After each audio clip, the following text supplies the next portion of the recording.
শুভ সকাল। ঘুম থেকে ওঠার পর শরীরচর্চা যখনই করতে বসি তখনই শান ঘুম থেকে যদি উঠে যায় তাহলে আমার পক্ষে ভীষণ টাফ হয়ে দাঁড়ায়। তবুও তার মধ্যে কিছুটা সময় নিজের জন্য বের করে নিই। তারপর চলে আসি ছাদ বাগানে। আমার ছাদ বাগানে কিছু সামার সিজনের বীজ অর্ডার করেছিলাম অনলাইন থেকে, সেগুলো অলরেডি কিন্তু গাছ হয়ে ফুলও ধরা শুরু হয়ে গেছে। যেই ফুলগুলো নিজের হাতে লাগিয়েছি, যার জন্য এই ফুলগুলো কিন্তু আমার জন্য ভীষণ একটা খুশির। আর তাই সকালবেলা ঘুম থেকে ওঠার পরেই সেকেন্ড যেটা কাজ থাকে ছাদে এসে যাওয়া। আর ছাদে এসে শানও আমার সাথে সাথে গাছে জল দেওয়া কিন্তু স্টার্ট করে দেয়। আর আমি আমার যে কোনো কাজে ওকে ধীরে ধীরে ইনভলভ করানোর চেষ্টা করি। স্ক্রিন টাইম থেকে যতটা পারি ওকে দূরে রাখি। আর সকালে ঘুম থেকে ওঠার পর ছোট কিংবা বড় সকলেরই কিন্তু সবুজের দিকে তাকানো ভীষণ প্রয়োজন। এতে আমাদের চোখও কিন্তু সতেজ থাকে। তারপর ওকে একটু স্ক্রিন টাইম দিই, কারণ এটা না দিলে আমি আমার ঘরের কাজ কোনো মতেই করতে পারি না। কিছুটা সময় স্ক্রিন টাইমটা দিই, সব সময় দিই না। এখন ওকে যেমন স্ক্রিন টাইমটা দিয়ে দিয়েছি, কারণ এখন যদি ওকে আমি স্ক্রিন টাইম না দিই তাহলে আমার ঘরে যে ছোটো মোটো টুকিটাকি কাজগুলো আছে এগুলো আটকে যাবে, এগুলো আমাকে কোনো মতে করতে দেবে না। তবুও দেখুন না, এখানে বসে আছে আর ড্রয়ার থেকে এটা ওটা বার করে আমার কাজগুলো আরও বাড়িয়ে দিচ্ছে। এখানে ও প্রীতমের সাথে খেলছে। প্রীতম হচ্ছে আমাদের যে রান্না করতে আসে তার ছেলে, আর ওর সাথেও ভীষণ ভালোভাবেই খেলে, কিন্তু এটা টোটালি ডিপেন্ড করে ওর মুডের উপর, কখনও কীভাবে থাকবে। এখন যেমন ও খুব এনজয় করছে ওর সাথে, অনেক দিন পরও এসেছে যেহেতু। আর তাছাড়া বাচ্চাদেরকে কিন্তু বাচ্চাদের বয়সী বন্ধুদের সাথে মিশতে দেওয়া ভীষণ জরুরি, কারণ এতে তাদের ব্রেনটাও কিন্তু ভালো ডেভেলপ হয়। যত বেশি ওদেরকে আটকে রাখা যায় এবং ঘরের মধ্যে বন্দি রাখা যায়, মোবাইল টিভি এসবের মধ্যে আটকে রাখা যায়, তাতে কিন্তু তাদের ব্রেন আরও বেশি ডাল হতে থাকে।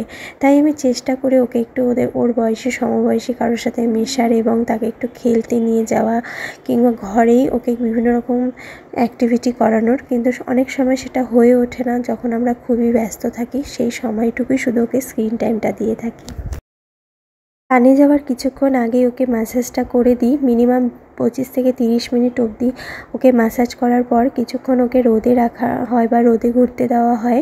এখন বাজে ঘড়িতে 10:30টার মতন। আর এই রোদটা কিন্তু বাচ্চাদের জন্য বা বড়দের জন্য হেলদি, কোনো মতে এটা ক্ষতি করে না।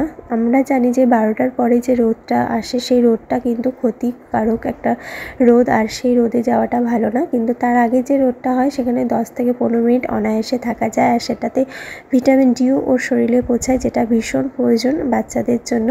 তারপরে আমি ঘরের টুকিটাকি কাজগুলো সেরে নিচ্ছি, যেমন ঘরগুলো গুছিয়ে নিচ্ছি। আর বাচ্চা ঘরে থাকলে না, ঘর যতই পরিষ্কার করা যায় না কেন ততই এলোমেলো হতে থাকে।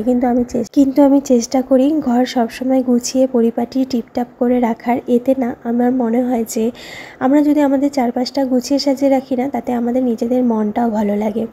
তো যাই হোক, ওদিকে রান্নাবান্না আজকে কি হচ্ছে ঠিক করে দেখা হয়নি, তো দেখা যাক আজকে কি রান্না করছে। আজকে কি রান্না করবা? ধোকার রান্না। ওর মধ্যে কলা দিবা? হ্যাঁ, কলা দেব। দিদি নিজের মতন করে রেসিপিটা রান্না করবে না? আর এই ধোকাগুলো সব কাটা হয়ে গেছে? হ্যাঁ, ভাজাও ভাজে নিচ্ছি। আর এর মধ্যে কি কি মশলা দিবা? আদা, তেজপাতা, একটু হচ্ছে একটা শুকনো লঙ্কা, 2টা কাঁচা লঙ্কা, টমেটো, জিরা আর কিছু আছে? আর হিং দেবো একটু। হিং? এই ফার্স্ট টাইম আমি এই ধোকার ডালনাটা খাবো দিদির হাতে। অনেক দিন থেকে ইচ্ছা, নিরামিষের দিনে এরকম রান্নাগুলোই ভালো লাগে না?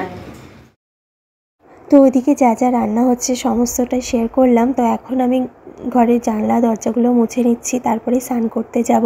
স্নান করার আগেই যদি ঘরের সমস্ত ধুলোবালি পরিষ্কার করা যায় না, মেঝেতে পড়ে যায়, তারপরে দিদি এসে ঘরগুলো ঝেড়ে মুছে পরিষ্কার করলে না ঘর আরও বেশি পরিষ্কার হয়। তাই চেষ্টা করি স্নানের আগেই, দিদি আসার আগেই সমস্ত কাজকর্মগুলো, ঘরে যে টুকিটাকি বিছানা পরিষ্কার করা, জানলা দরজা, এগুলো সমস্তটাই মুছে নিই। এতে ধুলোবালিগুলো মেঝেতে পড়ে, তারপর ঝাড় দিয়ে মুছে নিলেই ঘরবাড়ি একদম পরিষ্কার পরিচ্ছন্ন হয়ে যায়। আর আমি টিপটাপ করে ঘরবাড়ি গুছিয়ে সাজিয়ে রাখাটা পছন্দ করি, এতে আমার মনও ভালো থাকে। আর আমাদের বাড়ির সবাই এমন একটা খুঁতখুঁতে মানুষ যে ঘরবাড়ি যদি গুছানো না থাকে না, সবাই যেন প্রচণ্ড রেগে যায়। তাই গুছিয়ে সাজিয়ে রাখাটাই আমি মনে হয় আমি মনে করি সেটাই বেটার। তারপর পুজো করে নিলাম আজকে যেহেতু সোমবার, আর এইভাবেই আজকের সকালটা কাটালাম। যদি আমার এই ছোট্ট ব্লগটা ভালো লেগে থাকে তাহলে অবশ্যই ফলো করো, আর জানিও তোমাদের কেমন লেগেছে আজকের এই ছোট্ট ব্লগটা। তাহলে আজকের মতো এতটুকুই, আবার আসবো নতুন একটি ছোট্ট মিনি ব্লগ নিয়ে অন্য একদিন। তাহলে আজকের জন্য টাটা, বাই বাই।